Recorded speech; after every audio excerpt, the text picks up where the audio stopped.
On commence donc par du sport et par cette nouvelle page d'histoire que viennent d'écrire les Sud-Africains en remportant la Coupe du Monde de rugby pour la 3e fois. Bonsoir Lise-Laure. Bonsoir, et c'est la photo du jour. Siya Kolisi, premier capitaine noir des Springboks, soulevant le trophée Webb Ellis. Le symbole est très fort car pendant le régime raciste de l'apartheid, officiellement tombé en 1994, la minorité blanche s'était approprié le rugby et il a fallu une politique de quotas imposée par le gouvernement pour voir plus de joueurs noirs dans cette équipe sud-africaine. Alors sur le 15 entrants aujourd'hui, ils étaient 6 avec leur coéquipier De Klerk, Dwan Vermeulen, élu homme du match. Score final 32-15. Le 15 de la Rose, héroïque après leur victoire face aux All Blacks en demi-finale, a tout simplement été écrasé par l'Afrique du Sud. Les Anglais ont été dominés dans tous les compartiments du jeu. Ils n'ont pas réussi à prendre leur revanche de la finale de 2017. Alors dès la 9e minute, André Pollard inscrit la première pénalité. Il marquera quasiment sur les nombreuses pénalités concédées par les Anglais. 12-6 à la mi-temps. En deuxième période, les Springboks concrétisent leur domination par un premier essai inscrit à la 67e minute sur une accélération et un coup de pied par-dessus de Makazole Mapimpi. Récupération d'âme et Mapimpi aplatit le ballon. Quelques minutes plus tard, sur une perte de balle, regardez, Chelsea Kolbe, après un déboulé magistral, inscrit le deuxième essai. La messe est dite. Je vous propose donc d'écouter les réactions d'après-match du capitaine et du sélectionneur sud-africain. Honnêtement, je ne peux pas m'expliquer comment je me sentais à ce moment-là. Mais voir la joie dans le visage de mes coéquipiers était la meilleure chose à mon avis. Car je sais à quel point ils ont travaillé dur et les entraîneurs ont travaillé dur. Nous leur sommes vraiment reconnaissants pour le style de jeu qu'ils nous ont appris. Nous voulons remercier notre sélectionneur qui est arrivé et qui a beaucoup changé notre vision du rugby. Je suis très heureux que nous ayons remporté ce titre pour lui, pour les autres entraîneurs, bref, pour tout le staff. En Afrique du Sud, il existe de nombreux problèmes. Les gens ont beaucoup de pression. Le rugby ne doit pas être une source de tension, il doit créer de l'espoir. J'en ai parlé avec les joueurs et le staff et nous savons que nous avons le privilège de donner de l'espoir aux gens. L'espoir, c'est pas parler ou publier un tweet, c'est de le donner en jouant. Peu importe vos différences politiques ou religieuses. Pendant 80 minutes, vous êtes tous d'accord.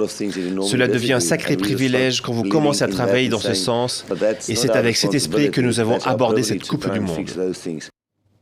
Lise-Laure, ça faisait quand même 12 ans qu'ils couraient derrière leur 3e titre. On imagine que la nuit va être longue en Afrique du Sud. Oui, sans doute. La bière a coulé à flot dans les pubs et dans les lieux où les supporters s'étaient réunis, comme ici à Johannesburg, où ils étaient venus nombreux sous une chaleur écrasante suivre le match.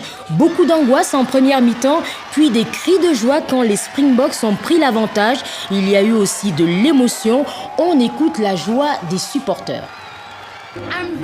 Je suis très très heureuse, on l'a encore fait. Après 2007, on entre dans l'histoire. Allez, le numéro 6, Siya Kolisi, ramène-la à la maison, on a la coupe. Pour la première fois, on a quelque chose qui nous unit. On avait besoin de ça. On a eu tellement de problèmes dans le pays. Mais ce soir, on va dormir paisiblement. Merci l'Afrique du Sud.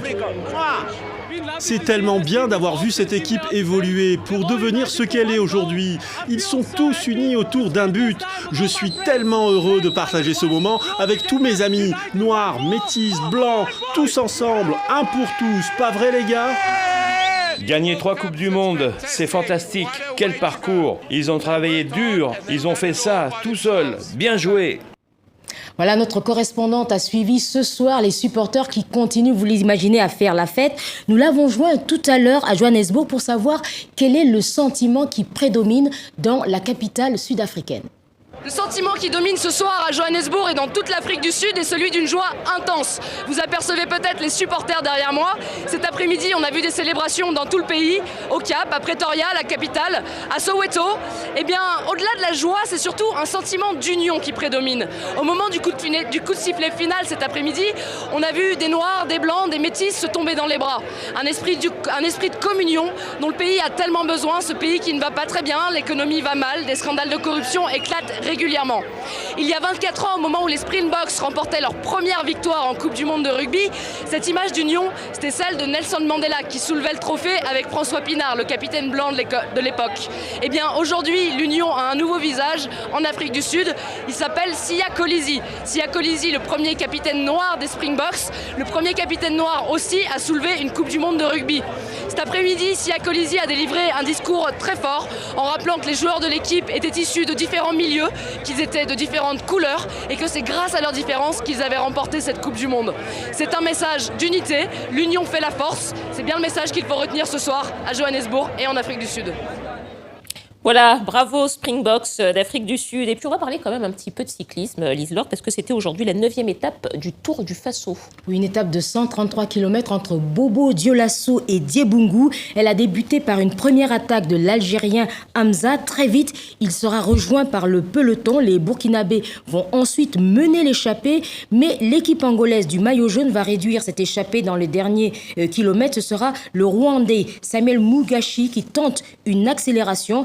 Mais à quelques kilomètres de l'arrivée, un sprint massif, Bachirou Nikiema s'offre la victoire d'étape et l'Angolais Mario Dario conserve le maillot jaune. Bon, et donc demain, dernière étape, quel sera le programme ? Alors, dernière étape, effectivement, entre Kombi-Siri et Ouagadougou, étape de 100 km. Il faut dire qu'au total, le peloton aura parcouru 1212 km. Merci Lise Laure. On vous retrouvera donc demain pour cette dernière étape.